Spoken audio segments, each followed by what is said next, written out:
Okay, got a few more people joining in the waiting room. You're on. Where are you listening? At the diplomas. And if you are, if you want to mute, that would be great.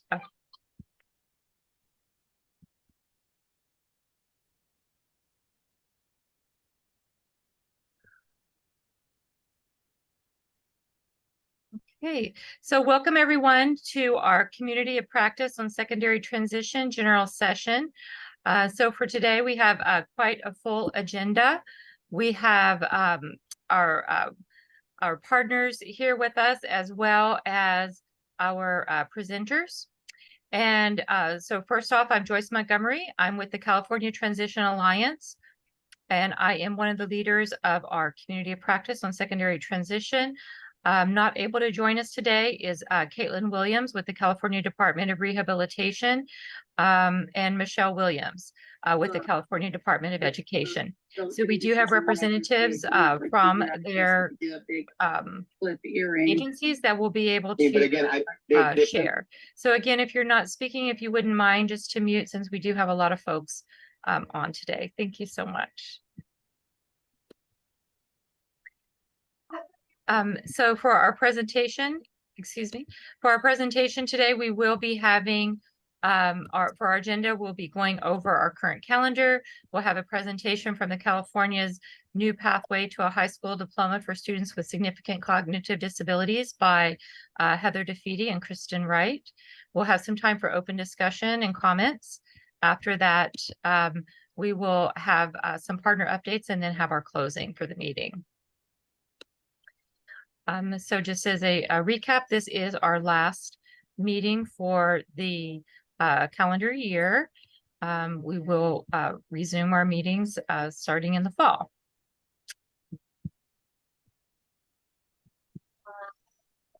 So without any further ado, I want to turn this over to our presenters, and I'm going to stop share.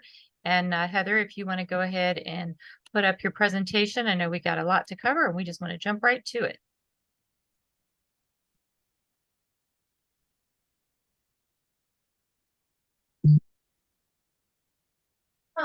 There.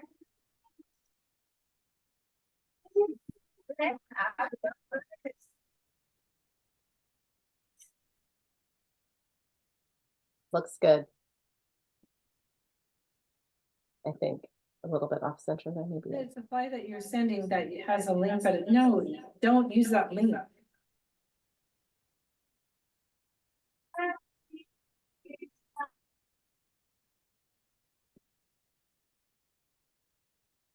Good enough.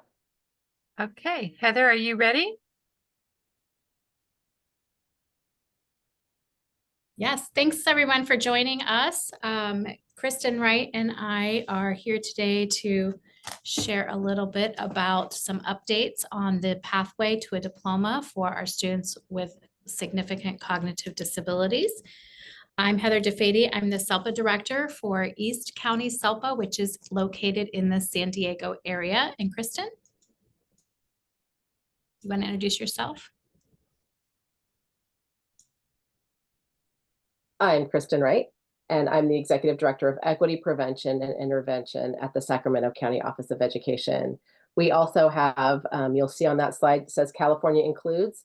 We also have a project, a statewide project that is working on resources around inclusive practices for students with disabilities and all students. So we'll go ahead and get started. We're happy to join you today. I'll preface this by saying that, that Heather and I have been presenting around the state over this past year and have learned a lot about sort of what people are thinking and where a lot of the sticking points, if you will, have been around how do we really get this idea of a high school diploma for every single student in our state.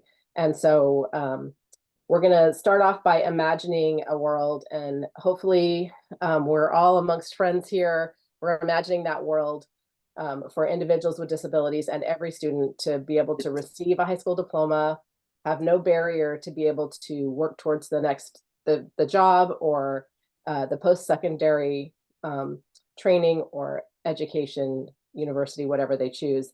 And so we're here today to really talk about both mindset and how we're going to actually implement this in the state. Okay. So just to start us off, like I said, one of the things that we've come across in this work around presenting, and I know many of you are already well into this work and have been doing this work for a really long time. But I think part of what we're trying to do today also is provide you some slides and some ways that you might want to take some of this information back. So, so part of this is please take and use. So we're going to walk through the activities that you could also use in your LEAs as well. So our first ritual is really going to be for you just to reflect for a minute on your own high school graduation and what getting a high school diploma really meant to you and your family. And after you do that, and as you're doing that, we're going to send you into breakout groups for a few minutes, 2 to 3 in a breakout group. We'll give you 5 minutes, so 1 minute to 2 for each person, minute and a half. And next slide, Heather. We'd also like you to reflect on a few questions. So what might you be doing today if you had not received a diploma? And are there students or individuals you believe should not get a diploma? And why not?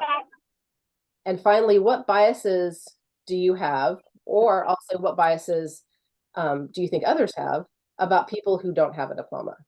All right. So if we could send everyone in a breakout for 5 minutes. Not that I know of. 3 I mean, people, I don't have you a know, problem with. for 3 people to a breakout. Heather, are you doing that, or Joyce? I think Joyce. Are you able to do that? I'm sure. Yeah, let me see if I can. Thank you. And we'll see you back in 5.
And Joyce, we shared the presentation with CDE. I think we may have made a couple updates over the weekend. Do we share the link out with folks, or do you want me to make a PDF and put it in the chat?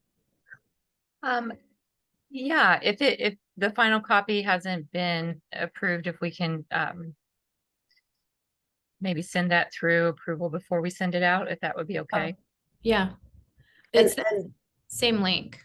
just FYI, there's 10 people in the breakouts, so we may need to give them a few more minutes. Okay.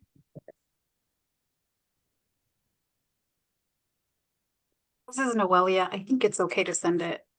Sorry, I thanks, have to turn Noelia. myself on. Yeah, no worries. Put it in the chat and send it. Okay, thanks, Noelia. I know. Yeah, and sorry, I probably should have created I created like 15 rooms really fast. So probably we have like over 200 people on, so. No worries.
And for folks that are just joining us, we're in a breakout room session right now. Folks will be coming back in just a few more minutes.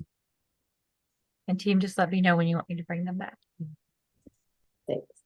And maybe the folks who just joined want to reflect on these questions just on their own.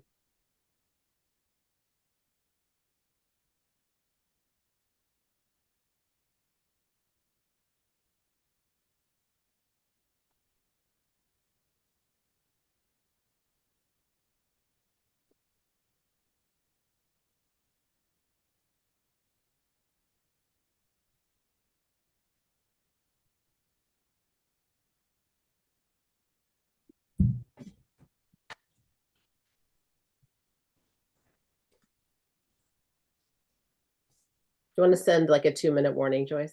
Yep.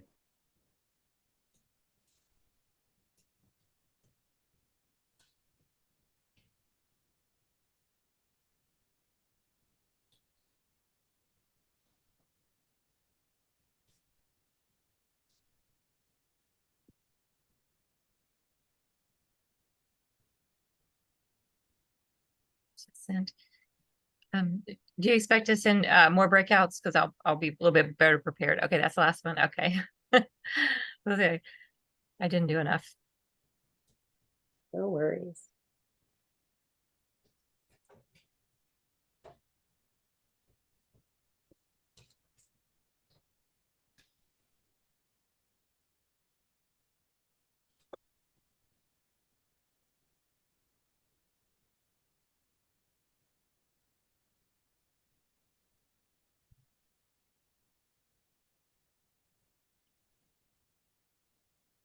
You can move to the next slide, Heather.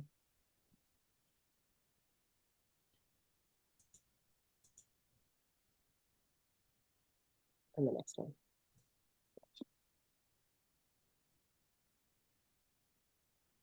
Okay, so I did a 60-second. Rooms will be closed.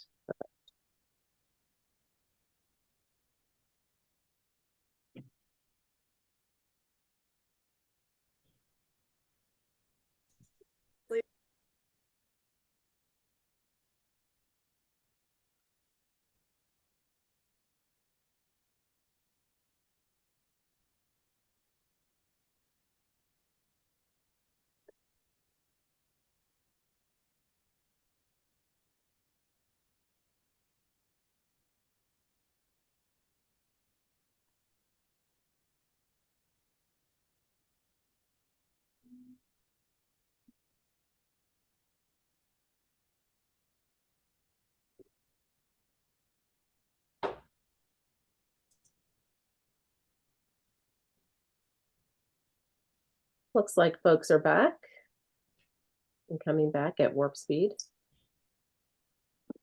All right, welcome back. So again, the reason that we had you do that is both to reflect yourself, but also to think about how you might want to get folks grounded in thinking about a diploma in terms of your own trainings. And we've used this activity as well, just asking people to say how they felt about getting a diploma and getting grounded. What we also noticed was before we did this, as we just zoomed along into a high school diploma for everyone was like, whoa, whoa, whoa, wait a minute. Are you saying like literally everyone? And the answer is yes. And so as I think we would all agree that in order for this to even work, we're going to have to do a few things. One is we're going to have to presume competence and ability in every single student. And if we're not there, then we're definitely not going to get to believing that a student with significant cognitive disabilities can earn a high school diploma. And I also want to put out, before we say anything else, that the other question that we get, and that I'm sure we will get at the end, is what about the students who don't have significant cognitive disabilities, who might have moderate disabilities, who are not included in this pathway? And the answer to that, we will talk about throughout this. And also, as we talk about what the charge was of the work group that was set out to help change statute around this. So we're presuming competence. We're creating access to high school courses based on presuming competence, and that's across every environment on the continuum, leading to a high school diploma by the time a student is 22. So again, using all the time you need in order to get there. So next slide. So again, what do we believe about students with significant cognitive disabilities? I have a daughter with significant cognitive disabilities, and early on, I never imagined or thought that she would be a student that would receive a diploma. Not because I didn't think she deserved one, but because I thought there were too many rules about who could get one and why they could get one. And I had not gone through training yet to understand the IDEA to its fullest, or Every Student Succeeds Act, or anything like that prior to this. So as a parent, I didn't believe it. But as my daughter worked through an inclusive setting up until 12th grade, had we had this option for her, she would have received a high school diploma. She aged out prior to this happening. And we want to talk a little bit about what that means for students who are in school now based on some legislative language that's currently in progress. Next slide. So we know that the diploma is a ticket.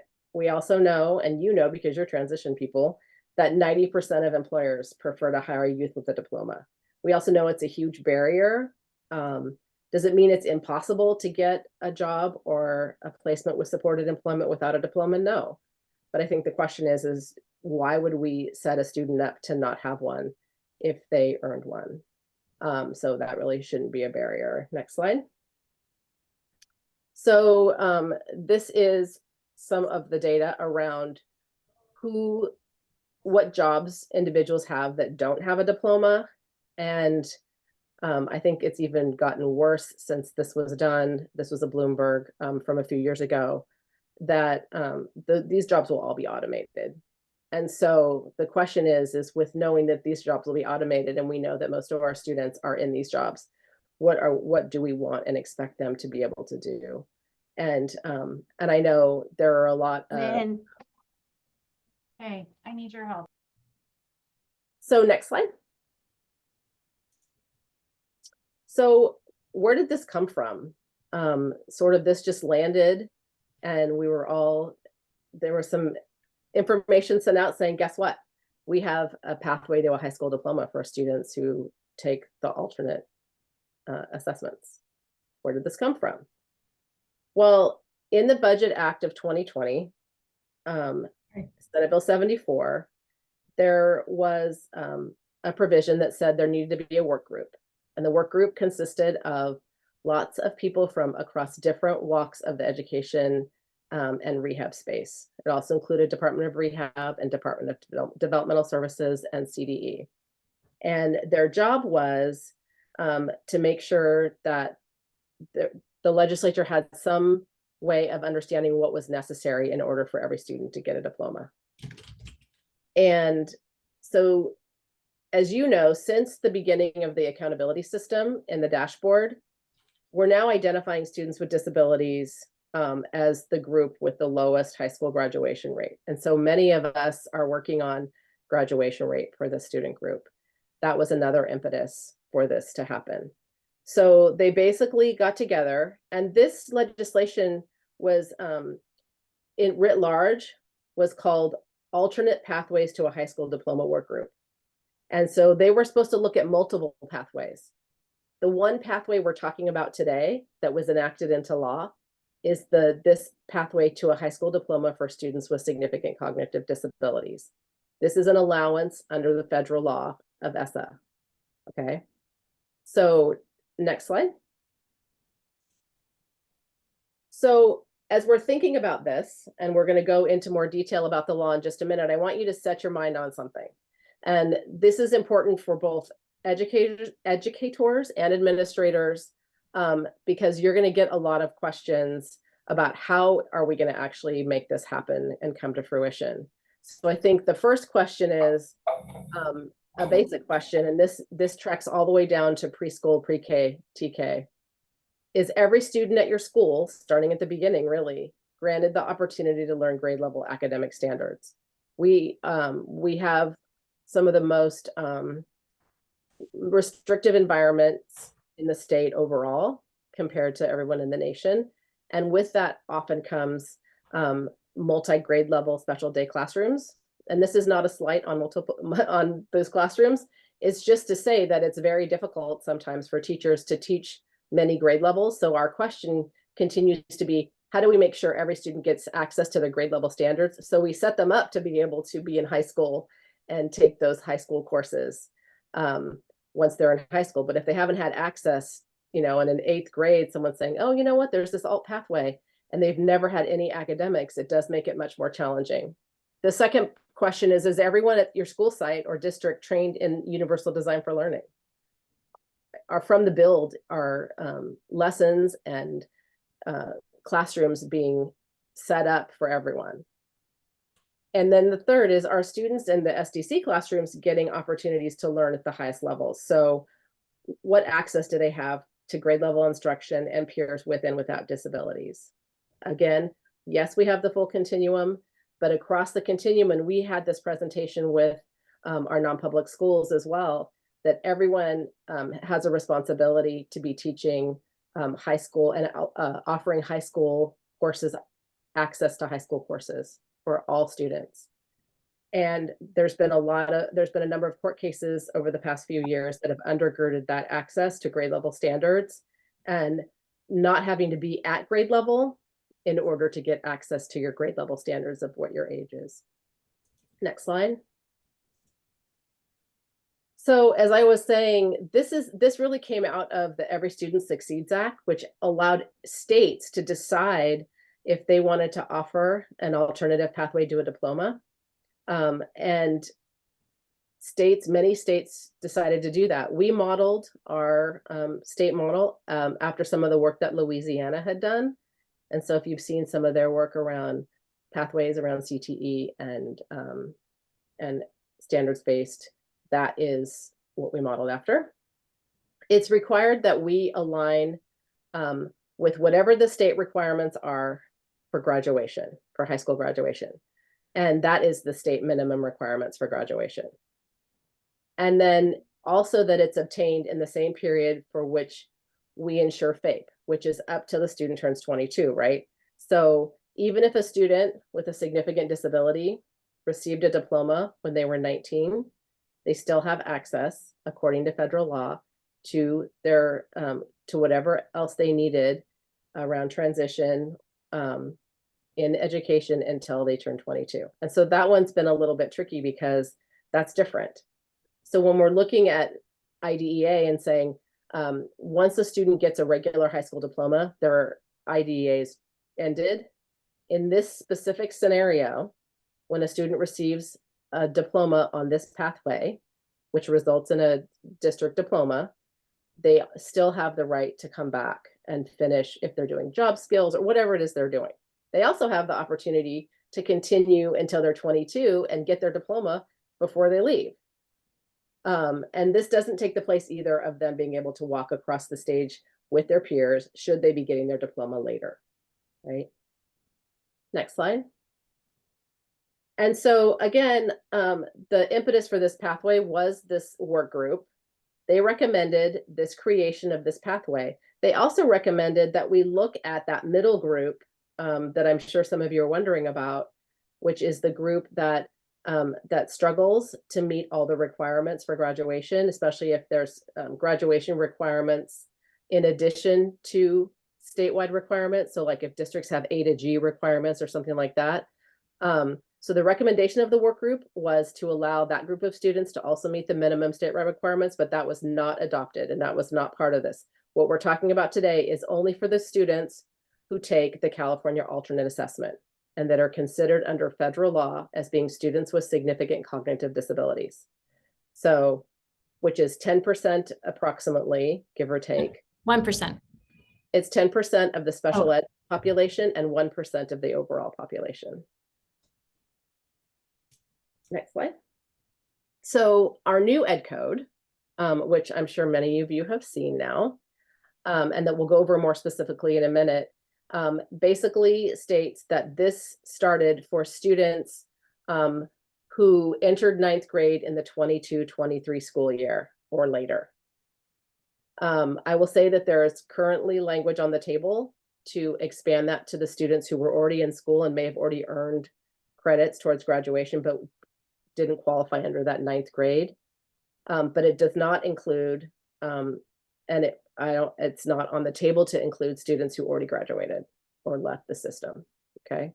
So for right now, it's students who entered the 9th grade in the 22-23 school year or later shall be exempted from any requirements beyond the state required courses for graduation. And so basically it's telling the districts and LEAs that they need to exempt anything addition. Does it mean that they can't take additional classes? No, it just means that they need to meet the statewide requirements for graduation, taking courses that are aligned to their grade level standards for those courses. Okay. And we'll definitely talk about all this in discussion. Heather's going to go into some implementation unless you want to stop in the middle and talk about that part first. Kind of do it through as we go through this section that breaks it down. Perfect. So as Kristen shared, there is a proposal in the May revised trailer bill language. This is not finalized. So just want to let you know, this is a proposal for now. And the process is once the budget is approved in June, then the final trailer bill language comes out. So we'll need to wait to that point in time to determine if this is operational or not. So this expands, as Kristen was saying, and that a district may exempt an individual who was enrolled in 10th grade or higher in the 22-23 school year. So we did have some districts that were already implementing coursework aligned to state standards. And as Kristen shared, a lot of students who have been already included and have accessed these courses, but can't otherwise meet the requirements. So this is a flexibility that may be coming, but we do not have final word. So stay tuned. So let's break down what we have right now. That addition is that the districts may exempt for students that wouldn't have otherwise been eligible for this pathway. It doesn't require them, but this current operational language does require LEAs shall exempt students who meet the eligibility criteria, which we're going to go over in a moment, from all courses adopted by the other requirements, the community service, anything else that a local board has put on top of the state minimum requirements for a diploma. And this is an important point I want to highlight because there was a question in the chat, and thank you, Nick, for grabbing that. They shall award a pupil a diploma of graduation. This is the same exact language that is used for all other students who receive a diploma through a traditional pathway. So I just want to highlight that, and we have linked the guidance that Nick shared in the chat here as well from CDE. So what does that look like? Right now, the state requirements for a diploma, the credits that you need for each of the subject areas is listed here. We already have alternate pathways that exist. We have a CTE pathway, we have a state pathway, we have actually A through G is an alternate pathway to a diploma. And now we have this additional alternate pathway to a diploma, which is the same number of credits as the state minimum requirement. And some of you may also be familiar with existing flexibilities that exist for foster youth, military connected youth, adjudicated youth, English learners, that they already have exceptions where they can meet the state minimum requirements and all of the local requirements are waived. So we already have that flexibility. And as the work group report pointed out, and Kristen alluded to this, the other group of students that maybe struggle with passing some of the requirements but do not take the alternate assessment, there's nothing that precludes students from with disabilities from local boards adding them to this group to waive local requirements as well. So just keeping that in mind, I do know some local boards who have adopted the flexibilities for all these groups and have added in students with disabilities. So there are ways to support students who maybe aren't eligible for a diploma under this pathway. So let's talk a little bit about the document, the actual diploma. The actual diploma is saying that the student completed a specific course of study, as does the transcript. It specifies that coursework was completed on the transcript, but not on the diploma. You don't list your courses on the diploma. And then the grades or achievement that the student achieved are not on anybody's high school diploma, but they are on the transcript. And whether or not a student has a disability or any other learning needs, those are not specified on either the diploma or the transcript. So this is important that, and I see years ago, CD put up guidance regarding what information can be included on the transcript. I encourage you all to make sure you have that in place. But when we're saying award a diploma, it is a diploma that looks like everybody else's. It does not say alternate diploma on the document itself. Okay, the next part, we're going back to that ed code. This section shares that if a student achieves a diploma through this pathway, it does not change the district's obligation for FAPE until age 22. So this was some question when it first came out, but if you go back to the flexibilities under ESSA, a diploma achieved through this pathway, it entitles a student to still receive FAPE up until age 22. So if they graduate with their diploma at 18 or at the end of 12th grade, or if their diploma maybe takes an additional few years during their transition program, either way, they're entitled to services up to 22. I did see some questions in the chat about Regional Center. Kristen and I have begun conversations with Regional Center. I met with our local Regional Center a couple of weeks ago.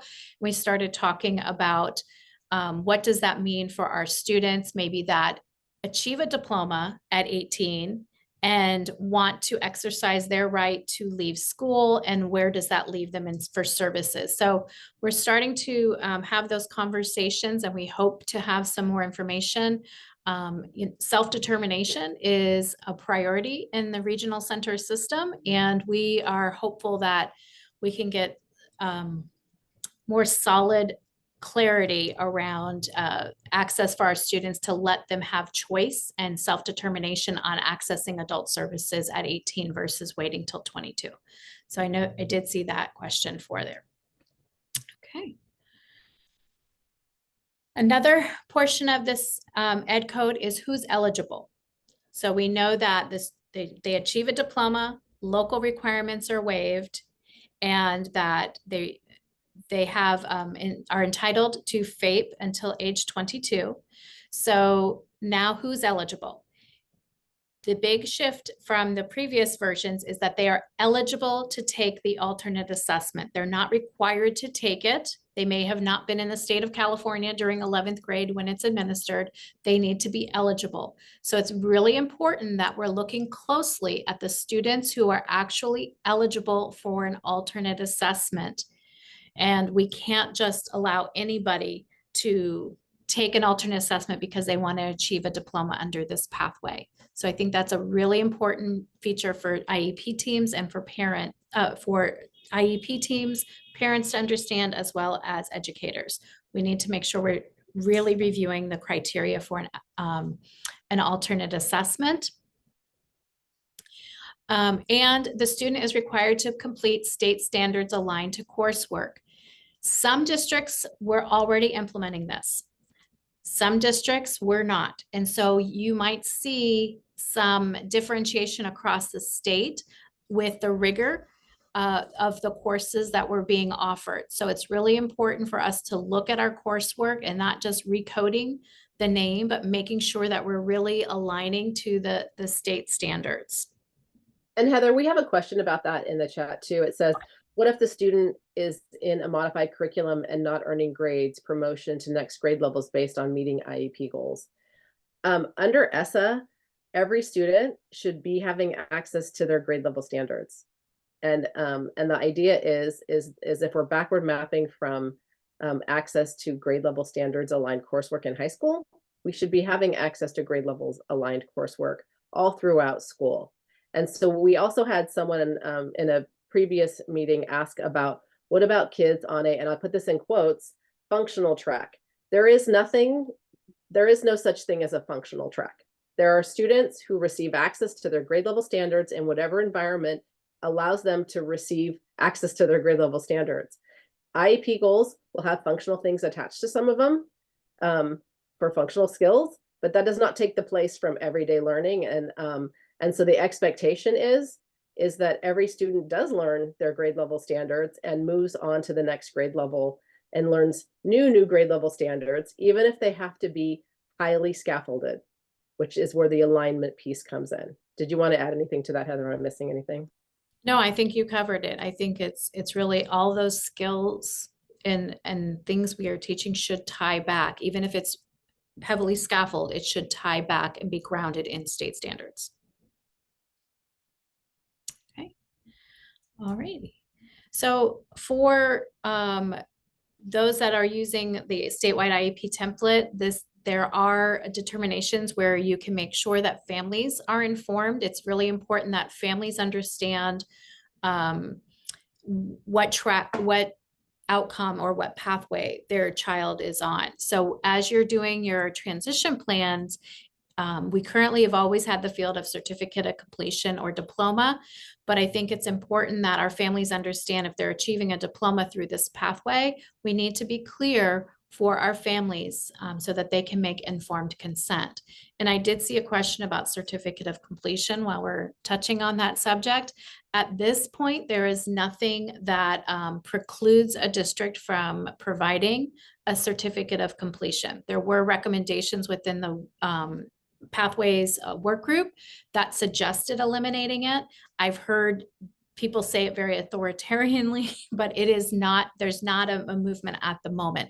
That doesn't mean it may not happen in the future, but if we have pathways to a diploma, I would hope we were doing our very best to support students to achieve a diploma so that all those outcomes that Kristen talked about at the beginning are in range for those students.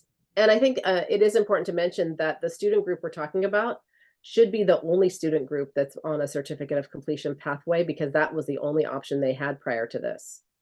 Because once you had modified curriculum and modified standards, you were not allowed to issue a high school diploma, or so that was how it was interpreted. So now that there is this pathway for the student group that previously received the certificate, we just have to ask ourselves, why would we not work towards helping the student get a diploma versus a certificate? Because at the end of the day, a certificate is really based on IEP goals and not necessarily has not shown what the student truly knows and can do. Okay.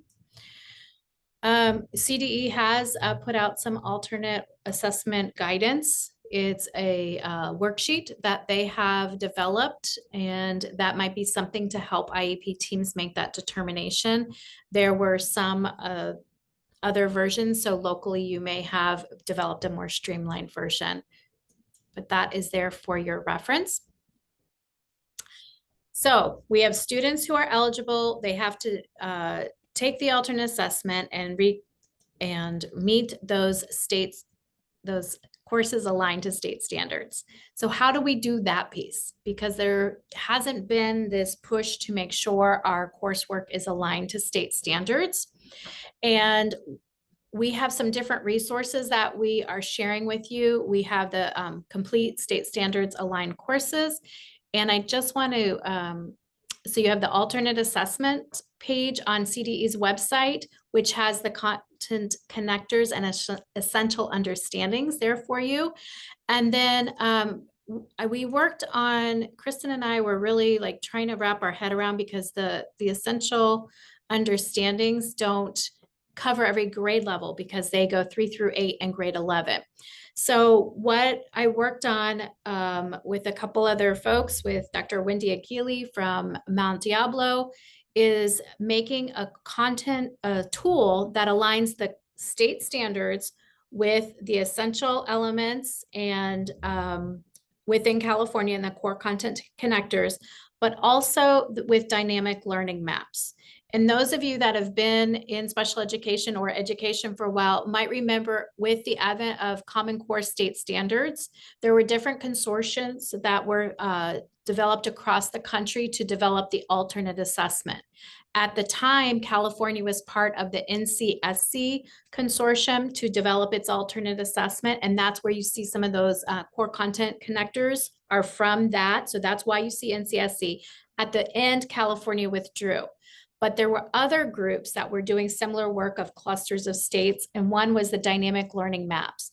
And they really break down all of the Common Core state standards in a very logical way. At least it helped me. I was thinking if I was in the classroom, it broke all these standards down, and it goes all the way down to the kindergarten level standards. So this tool allows you to search through those, and you can find the different state standards and an alignment with the dynamic learning map. So it really breaks it down for you. So just a resource for you to check out. That's something that we developed under our IEP Technical Support and Assistance Grant. And also some of you are using, I'm sure, different types of alternative curriculum. And so we've had a lot of questions about where does that fit in with meeting the requirements for under course requirements for graduation. One of the things that I'll say is that the Office of Special Education Programs at the federal level and ESSA are holding firm to that there's rigor in the context of making sure that every student has access to the state standards at grade level. So just a word of caution when you're looking at curriculum that does grade spans and kind of has them all clumped together, that may not actually get to what you're looking for. So what we're not looking for here is to slap on a course code to existing things, but to think a little bit bigger, to think about how can we actually give students more access to new knowledge based on their grade level standards for that year. All right, so just a sample course of study to help visualize how students could meet these requirements, whether they have a 6-period day or a block schedule, and thinking through how you're going to map out those course of study for your students in your courses. One question that we have been getting quite a bit on is the algebra requirement. So are the students still responsible for Algebra 1? Do I have to file a waiver? And if you go to CDE's FAQs on the algebra requirement, which are hyperlinked in the presentation, this is directly from their FAQs, and it's, do special education students have to meet this requirement? And you'll see down at the last sentence, for students whose IEP team has determined they are pursuing an alternate diploma pathway as described in 5122.5.31, they're required to pass coursework for Algebra 1 or Mathematics 1 coursework aligned to state standards. So just like every other course they take is aligned to state standards, their algebra course should be as well. All right. So I think we've talked about this a couple of times, but remembering that this diploma does not terminate their access or provision of FAPE until they age out. They can choose to leave once they've determined they've got their diploma and they want to leave. They are allowed to leave, and that's where we're trying to work with Regional Center to make sure there's not a gap in services, but they are still entitled to FAPE until they age out. So as educators, making sure that you are having conversations locally within your district, within your high schools, and you're thinking about how are you collaborating with LEAs who serve high schoolers. So for those of you that are serving high schoolers, are you planning out your course of study? Are you looking at 4 years? Are you looking at an 8-year course of study? Are you having to break down that Algebra 1, like we do for other students, into multiple semesters? How are you aligning your courses to the state standards? Have you thought about the curriculum that you're going to use? Have you thought about how you're going to break up courses, how you're going to do your course coding and course naming, because names count. I've seen transcripts where it's like just the same course, 7 periods a day over 4 years, of like functional skills 1, functional skills 2, whatever. We need to think about not just using groupings of English 9 through 12. How about English 9, English 10, or English 1, English 2, English 3? So think about those things so you can see that the student is achieving those courses and not repeating the same course over and over again. We did give you a link to the connectors and essential understandings. Some additional considerations as students are exiting high school. We're hoping they will have greater options and opportunities available to them. So how are we preparing the students for these opportunities? How are we preparing our employers? What kind of skills do we have now that students will have a diploma to make sure that the doors that are open for them, that they can access those opportunities? And this is something we've talked about, the choice and options for high school graduates, and working with regional centers on whether or not they have the choice to be finished with K-12 and access adult services, and then working collaboratively with not only the regional center, but also the Department of Rehab. So as our students are accessing employment opportunities, that they have the right supports in place for our youth. Okay. And finally, thinking ahead to not only when our students are in high school, but how are we preparing them before they get to high school? Are they having courses in middle school and elementary school that are of high rigor and preparing them for high school? And are there any things that we need to reconsider on accessing general education for our students who are eligible for an alternate assessment? So just because a student is on an alternate assessment does not mean they need to be in a segregated setting. How are we giving them access to the Common Core state standards in a general education class? Okay, just quite a few resources I wanted to share. We do have, some of you may have been along for their journey where we started this Padlet, probably a year and a half ago now.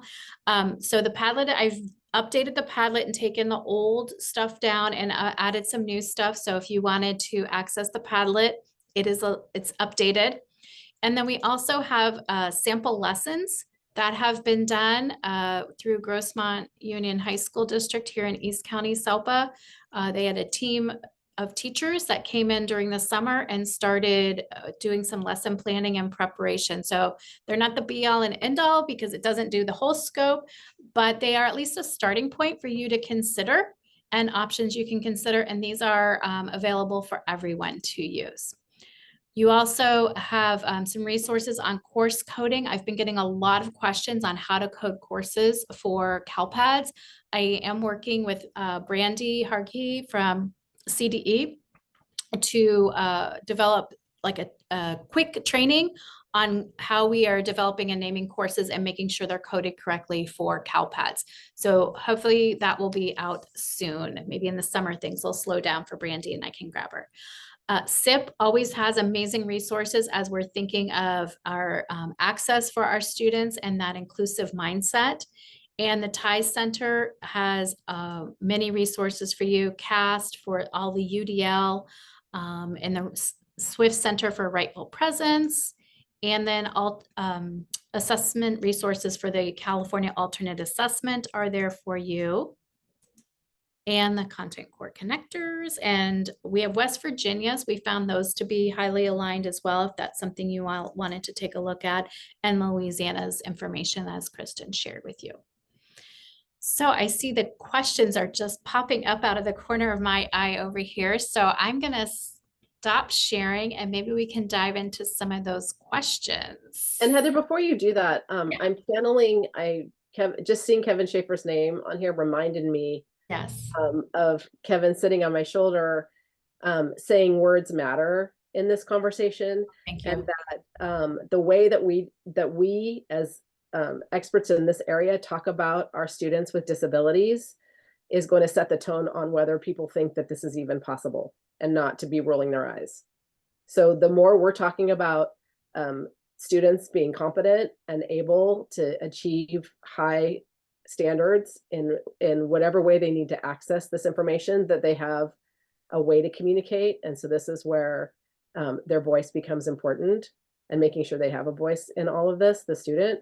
And then also, and I know I'm preaching to the choir here, but I just want to say it because this is something that has come up so many times, even from our own folks who are working with this population of students. And so us moving away from words like functional track or functional student or anything else that talks about a student other than just a student and a student. And if for the purposes of this conversation, we are saying students with significant cognitive disabilities because that is who qualifies. We want to make sure you know that that's who we're talking about, but we're not recommending we go around calling students significant cognitively disabled students. This is just what the law says, and this is how we have to couch it. The one last thing I'll say is this is not an alternate diploma. In California, this is a pathway to a high school diploma. Even though it will be reported as an alternate diploma on to the feds, because that's how we'll show who's using this pathway. Every state has an option and to put in statute how they want this to look and feel in their state. And so California in our statute chose for this to be a pathway to a high school diploma. And so and this kind of goes to the homeschool question, and I would recommend you talk to CDE further about this, about the rest of the homeschool questions.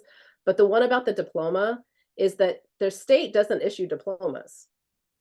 Local districts and schools, charter schools issue diplomas, or county offices issue diplomas. So the state gives you the requirements, the locals give you the diploma. So it's really important that all the districts and schools understand when they issue a diploma, if a student's going to school in Sacramento and they get this diploma, it is a Sac City unified diploma. And then the transcript, like Heather said, is what represents on the backside what the student took in order to receive that diploma. Okay. So do we have questions, Heather, that you think? We do. I'm just going to start backwards. Will this affect eligibility to receive SSDI or qualifications for conservatorship? Not to my knowledge. I haven't heard anything. Those are completely separate. Let's see. I think we are working on getting the links, the presentation sent out. Thank you to Jennifer Yales, who is doing that. The Padlet link is in the presentation, so you should be able to get that. But April, I will see if I can grab that and scroll questions at the same time.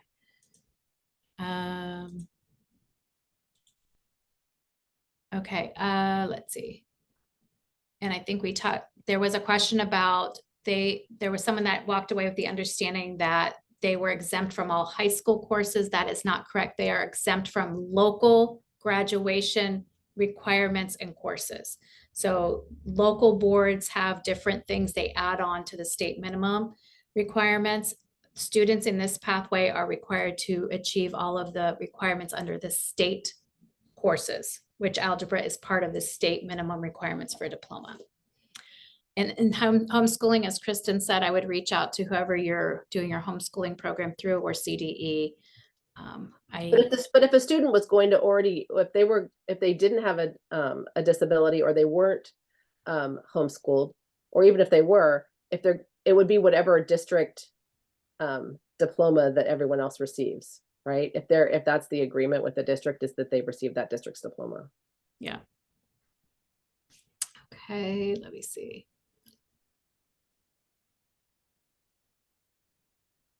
Yes, thank you. I just told my team I never want to see alternate diploma written. Yeah. Amen. Okay. And So the work group felt so strongly about this was because it basically doesn't end up meaning more than a certificate. So what's the point of going through all this if we're just going to call it something else and make it less than what a traditional diploma is? So that was the thinking there. yeah. At 2:15, we have Robin. Can the parent ed rights holder decline the diploma track 1 year and change their mind in future years? I don't see why they wouldn't be able to do that. I think the other decision. Yeah, but the broader question though is why would we choose a non-diploma track to begin with? Why wouldn't we, like any other student, assume a student is going on a diploma track, getting access to their grade level standards? And then if something happens, catastrophic happens, then there's a conversation about a certificate as at the end of the time that they're in school. But I'm not sure now that we're reframing all this for this population, why we would need to be, and hopefully in future iterations of IEP forms, it won't have certificate of completion as the first option up there, like as if it's equal to each other, right? Because what we're saying is we want every student to have an opportunity to get a diploma. We don't have that conversation about any other student, right? So it sort of becomes like an equity issue again. Exactly. I see that Lisa has a question at 2:31 about the courses and can they get them all done in the remaining years? I'm assuming you're talking about if a student was in 10th grade, that may provision in the trailer bill language that's being proposed. If they stay through 22, most students should be able to get all of those requirements. I think when we looked like just down to nuts and bolts, I think it can be done in about 3 years. But some students, like we said, Kristen and I shared, have already been doing this. I talked with a parent from a local district and they were like, all my child needs is one more math course. And if this would have been available, they could graduate through this option. So they are have fingers crossed because they just will need one more math course to do that. Okay, let's see. Padlet. Is there a curriculum that's specifically designed to fulfill these course requirements 9 through 12? I have not seen any, Mikey. I have heard of different curriculum companies that have marketed themselves as such, but I would always take a very strong look at those and make sure you're doing your due diligence and not just assuming because the marketing team says it does, that it does. I know some people are very fond of Teach Town. I know some that are fond of Unique. They have their strengths and their weaknesses, and I would not just assume that they can meet all the requirements. And in some recent court cases, I think they have been deemed supplemental and not primary curriculum. So it doesn't mean that they can't be used supplementally, but it shouldn't be the only thing a student has access to is whatever the next page of that particular curriculum might be. Also, I think the 3 years that Heather said that they could finish in was meant for the students who were already in progress. I don't think she was saying, you weren't saying that kids could finish in 3 years and be done. No. Sorry. It was the logistics thing of if they were 10th grade or higher finishing. Thanks for clarifying that, Kristen.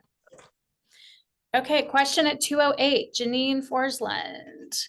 The decision then regarding adding students with IEPs, not those with the most significant disabilities or that group 2, is that a local district decision? Yes, that is a local district decision. It is allowable under Ed Code. It is because the local boards make the requirements for graduation. As long as they meet the state minimum, anything above that is a local decision. And the local boards are those that give the diploma. So for students that were in that group 2 that were talked about in the alternate pathways work group, that is something that is a flexibility allowed. Also, just, in thinking about when you are going to need to give advice on working with boards on this, is really looking at what they've already done around foster youth and others that they've exempted from those requirements beyond high school graduation. So this isn't the first time that they've done that. There should already be some things in place. And then there was a question about from Vicky about the middle students being included with state level requirements. That's kind of what you were just talking about, Heather. Yeah. That there are ways, not just there are also ways within an IEP to really work through some of those things, right? You'll still have to it'll still have to be allowable within the board, I think, but the whole purpose of the IEP is to really customize, ensuring that students are meeting the minimum requirements. But I think it goes back to what Heather was saying about boards just have to be decide that that's an option for their district. Doesn't mean that every single student would be able to do that. It just means that that option would be available, right, Heather? So that if IEP teams determined that was appropriate for that student, Yep, option would be available to that student. And we're talking about the middle group of students still. Yep. Okay, flipping student groups again. At 233 April, will this diploma preclude students from continuing in an ATP program? No, they can continue to receive FAPE until age 22. Okay, I think Kristen just reshared on the middle group. Have had students not pass algebra and taken credit recovery class over the summer, and it was accepted for a diploma. Would that also apply for a diploma under an alternate pathway and not an alt diploma? It's your local requirement. So if it meets the criteria for your district's algebra requirements, then it would count just the same for all students. Okay, 234, will this diploma help the student be able to qualify for college degree program, or would it be limited to certificate programs? I think in their transcript, when colleges are looking at the transcript, they may not meet criteria for entry into a college, but we do have this programs like the UC Davis Seed Scholar and Think College resources, where there are college opportunities for students. So I'm not sure if that's what Michelle is referring to as a certificate program. So I think it'd be up to individual colleges to Right. look at the transcript, like Heather said, and see what types of things were available. We also know that already, regardless, students are able to take community college classes regardless of their status. And so they would have a diploma, they go to community college and work their way towards a degree if that's what they were going to do. I had a gentleman with autism that I was working with yesterday who it took him 10 years and he got his degree from the university. Just took him a long time, but he started in community college, got his diploma that way or through adult ed, and then moved on. So I think it's just a matter of now we have a way to customize for every single student. And so it's incumbent on us to be as thinking outside the box as possible, and then making sure that students have a way within every district and every school, high school site, to get access to their high school courses. And that could be fully included, that could be co-taught, that could be specialized. I mean, that could be a myriad of ways. This is not a judgment here on how kids are getting instructed, although I'm looking at Kevin and we're leaning a little bit towards more of a fully inclusive setting whenever possible. And that also includes non-public schools. And I do want to say one thing about non-public schools, and because they had a lot of questions about what that means for them in terms of working out with their districts and SELPAs what they need to be doing. And students who are in non-public schools also that are in high school should also be getting access to courses so that they can also get what they need to graduate. And so they have the same right to a pathway, an alternative pathway to a diploma if they're taking the alternate assessment as any other student does. And I think for some of the ones we talked to, that was just like a 100% certificate track was kind of where what they was in quotes, what they said is that's what students were on. And, no one's on a certificate track 100%. Do you know what I mean? Like, everyone should still be having access to grade level standards, hopefully resulting now in a diploma. Question at 237, what about the student in a blended program, mod severe classes and mild moderate classes, but the student is not eligible for the California alternate assessment and the parent would like them to complete high school in 4 years? So I'm not sure I'm understanding the question, Lisa. If they are not eligible for the alternate assessment, this particular pathway is not appropriate for them, but perhaps there are local decisions that might give them flexibilities to do the state minimum graduation requirements like we've shared. So that could get them within 4 years, but they are not eligible for this pathway if they're not taking the assessment. And that last question about students who are unable after the whole time that they're in high school to be able to meet criteria necessary would just age out without a diploma. That would be a case where they would leave with a certificate, but the certificate is a local certificate. Again, that's not even the only criteria at the state level is that they meet their IEP goals, but that's not even necessarily a hard and fast rule because everyone's IEP goals are different. Yep. So it goes back to that's something that whatever that looks like locally. What would be really cool is if something like that did happen, that locally districts were able to also include something about what those students' skills were when they left. But I understand what you're saying. This is not a one size fits all, but this is where we have something at the end to be able to provide students we didn't have before. And so how do we want to use this to our greatest advantage to get students to not have them have that barrier and to get them where they need to go. The other thing that came up that I'll also mention is that folks were worried that, and this happened before when we were in the work group, that our students would be spending all their time trying to conquer academic courses and then would never have a chance to do any other job training or anything like that. If you look at some of the examples in the Padlet, there is so much time within that period of time, that 8 years, to be able to take lots of different kinds of classes and job skills things and all kinds of things. It's not because you're not taking remedial classes every year. You're getting access to your grade level standards, they're aligned, and then you're moving on to get access to your standards the next year. And you're taking those courses. You're not having to meet the full rigor of the course that a student without significant disabilities would. That's the benefit. All right.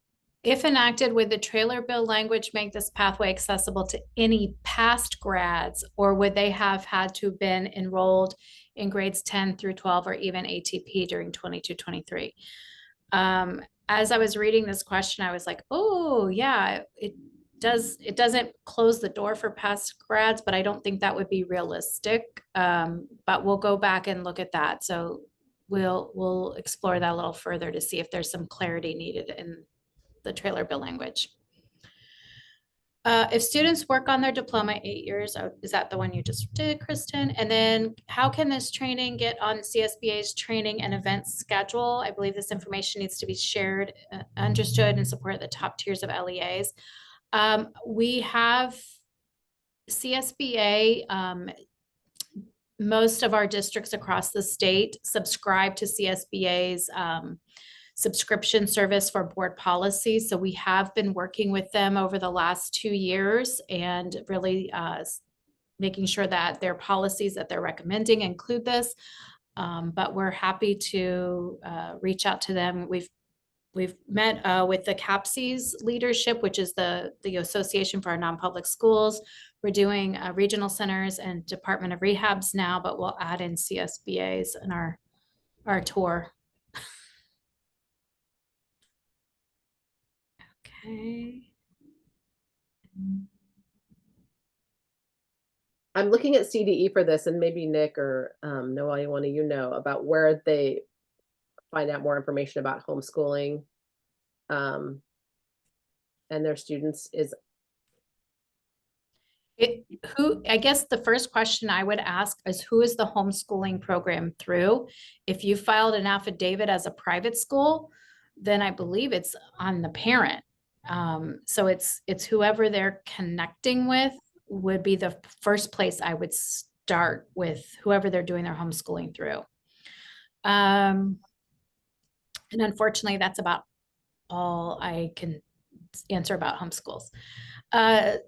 245, are you guys recommending grades or pass-fail for courses, or is that totally up to the LEAs? It's totally up to the LEAs and their board policies. Some board policies do not give credit for pass-fail grades, so you would need to look closely to make sure the students are earning credits. But I know LACO, when we did trainings, community practice trainings a couple of years ago, LACO was suggesting doing pass-fail grades, and I have not found anything that precludes pass-fail grades being given unless it's something in a local board policy. And it is important to mention that that there have been a lot of cases that we've seen where kids maybe didn't necessarily get course credit. And so it is really important that they get course credit. Absolutely. Jennifer, you mentioned that California dropped out of NCSC. Does that mean we should no longer use this as a resource? It is still a solid resource. It was the actual assessment tool that we dropped out of. And CDE has placed the NCSC resources on their website. So I would assume that's some sort of authorization to use them and continue to use those resources. All is that, yeah, and all they are is they undergird being able to break the standards down, and the standards are the same across both of the consortia. So they're just different ways to look at it. And depending on how your brain works, what makes the most sense to you. But California decided to create its own assessment, taking bits and pieces of things from the world. But they were based loosely on those two consortia, and they're based on the state standards. So, Okay. I don't see, oh, did you say students have until age 22 to earn, students have until age 22 to earn a diploma under this pathway? Yes, but it's not an alternate diploma. but it's not an alternate diploma. Yes. So what does that look like exactly? If you're planning out, like you're doing a graduation plan, you typically would plan out those 4 years and have all the courses kind of, planned out for those 4 years. Are you then just planning it out for 8 years? Or is it like, if it's not done in those 4 years, then you add on the additional time? It's really dependent upon the district and the student's needs. There's nothing that precludes, that says it has to be done in 4 years. It could be 4 years, it could be 6 years and then 2 years, or it could be across 8 years and then you're building employment and transition skills throughout the grade spans. It can be either way. Okay, thank you.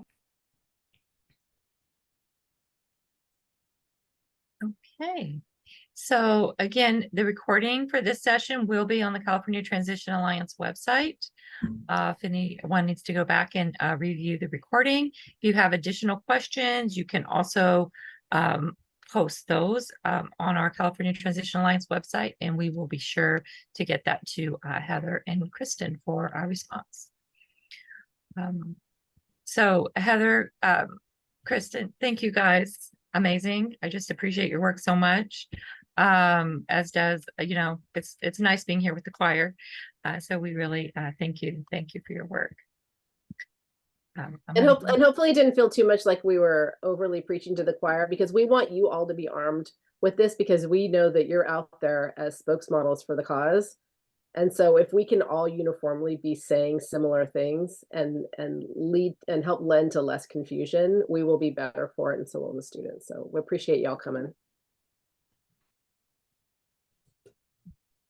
All righty. So, and again, thank you all for the open discussion that we had. And we'll just go on quickly and talk about our year-end review for the California Community Practice on Secondary Transition. We've had some amazing presentations this year. We started off with Richard Rosenberg talking about person-centered planning. We had Youth Voice with our Advisory Commission on Special Education Youth Commissioners, Saran Texjargo and Rachel Ding. We had early transition planning presented by Robin Gutierrez from Workability Advisory Chair. And then, of course, our presentation today. And please check out our CATA website, and you can also sign up there to receive updates that we send out. So the next steps for our team, we will be planning a in-person meeting in August with our state partners to work on developing our state plan for transition, making sure we're aligned with our state partner goals. And there will be a survey that will come out to everyone with your feedback on priority areas that you would like us to focus on. So Nick, if you would like to go ahead and share an update from CDE. Yes, hello. This is Nick Waveren from the California Department of Education. I'm actually sitting in for Michelle Bellio, who unfortunately is not able to be here today. She had a family emergency, and so I'm just providing just some updates. I do want to say thank you very, very much to Kristen and Heather for that presentation. You know, we received so many from the CDE, so many questions about this topic. It's such an important topic, such a transformative piece of legislation. And I really just wanted to thank you for a very clear, informative, and clarifying presentation. So big thanks to the both of you. So just some highlights that wanted to present. These are all bills that the CDE is looking at and is going to continue to monitor and provide you with information on. Some of these have been updated very recently, and so I will circle back with the group and let you know if anything has changed. The first is Senate Bill 483. This has taken on a number of different guises over the years. This is an attempt to move the age for required transition planning back. It was originally, I think it was starting at 14 years of age. This was recently modified to have transition services beginning when the student enters high school. And so it's kind of like back to where it was, just a slight change in language, but we'll keep everyone informed of this. This again is the attempt to start transition planning earlier, but it looks like that this one is kind of be the status quo. The next is Assembly Bill 2768. This is the Golden State Teacher expansion. This is actually related to another one. This is AB 1927. And what this is the Golden State Teacher expansion seeks to, it's a grant that is provided for educators that are going through a credentialing process, and if they agree to work in a priority school or in a preschool, they can receive funding for towards their credentialing program. This expands it to include teachers that will sign on to work in a non-public school, as well as teachers that are going to be working in CTE, career technical education. And so this is really, expanding, trying to get teachers into those areas to serve the most vulnerable youth. And then also with CTE, that's aligned with the governor's master plan on career education, which we're also, really focusing on as well. And so if there's any updates to that, we'll definitely let you know.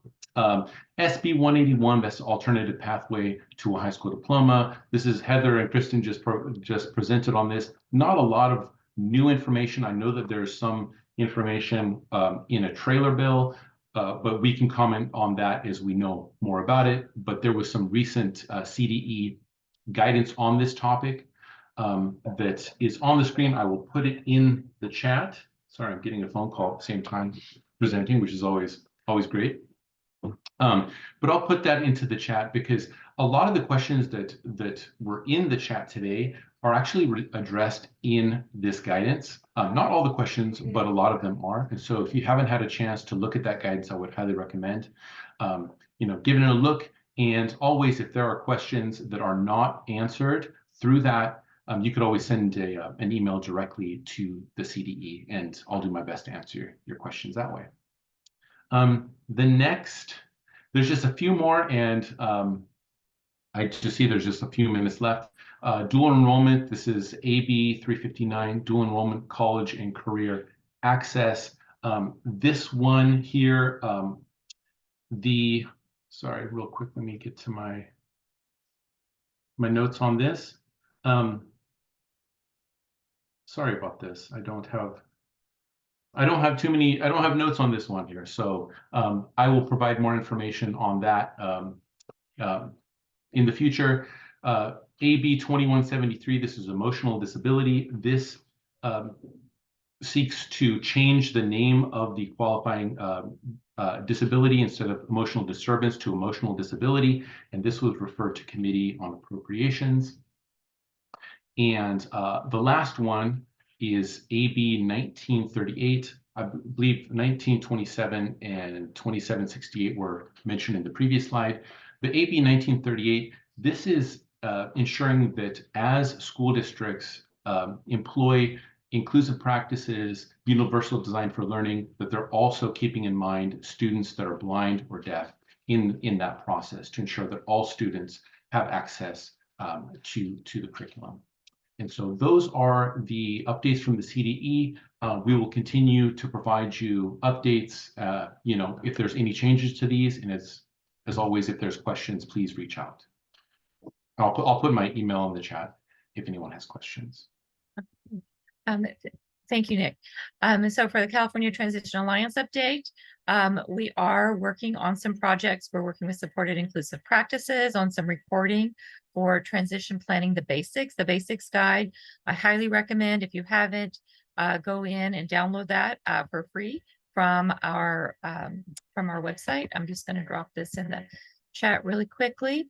And in addition, our California Transition Alliance is working as part of the state team that attended the INTAC conference for the Capacity Building Institute to work on our state plan for transition services, and we will be working towards a meeting in August.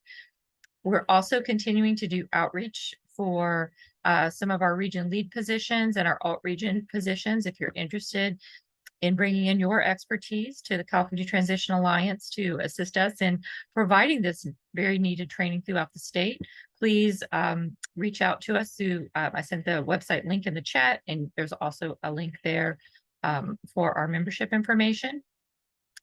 We're continuing to explore options for the Bridges to Future Institute in 2025. And we will be in 25-26, we'll be doing a recruitment and outreach for the new youth commissioners for the State Advisory Commission on Special Education.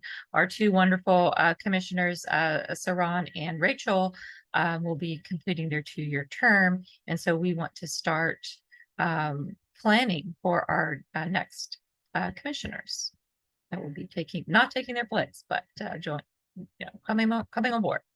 So for Department of Rehabilitation update, Kaylin, would you like to go ahead and provide this for us for our last few minutes? Sure. Hi, good afternoon, everyone. My name is Kaylin Ramirez, and I, similar to Nick, am filling in for our acting chief. Her name is Caitlin Williams, and unfortunately, she wasn't able to join today, so happy to be here. A couple of quick announcements. We, within the Department of Rehabilitation's cooperative program section, have undergone a restructure, and I see several of our partners on this call. So we recently have moved our local contract administrators who oversee those local cooperative program agreements and administer them.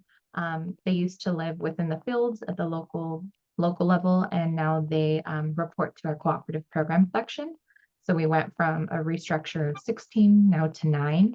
And so their caseloads have kind of differentiated. We also have hired a few new personnel, and we have a couple of vacancies that we are in the process of filling. So our team is growing more robust to provide additional support and oversight for our cooperative program agreements. Additionally, we have several cooperative program think tanks that are in the process of formulating. So we have 3 different think tanks that are developing, one on our rate setting methodology for our cooperative program agreements, which would determine the cost per student served. So we're currently in the process of assessing what that would look like. And we're hoping to establish meetings shortly now that we have several responses from interested partners who would like to provide their insight. We also have another think tank regarding piloting DOR performance indicators. So we're looking at adding in additional performance indicators. We're in the process of making sure our information aligns with the Rehabilitation Services Administration's data. So that way we're reporting within the same information, and there's drafted language that our team is currently assessing. And then we have an administrative and documentation think tank that's formulating. to look at our administrative processes and see if there are ways that we can streamline those as well. So if any of you are interested, I will drop my email in the chat, and you can reach out to me if you're interested in any of those. Thanks.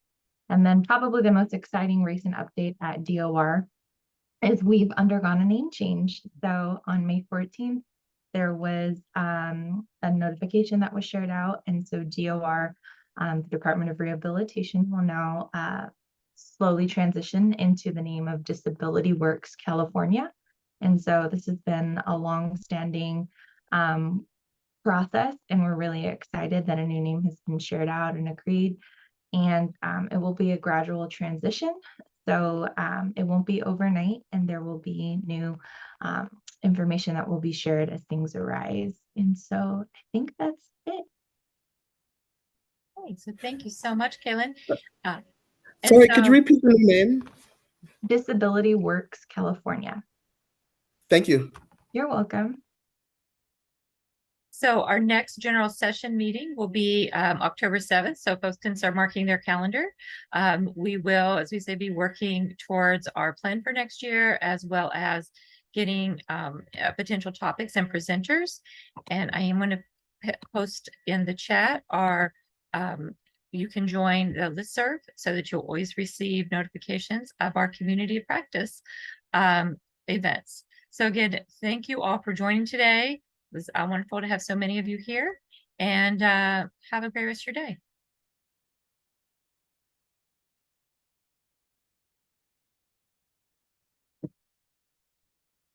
We made it through. Thank you. We made it.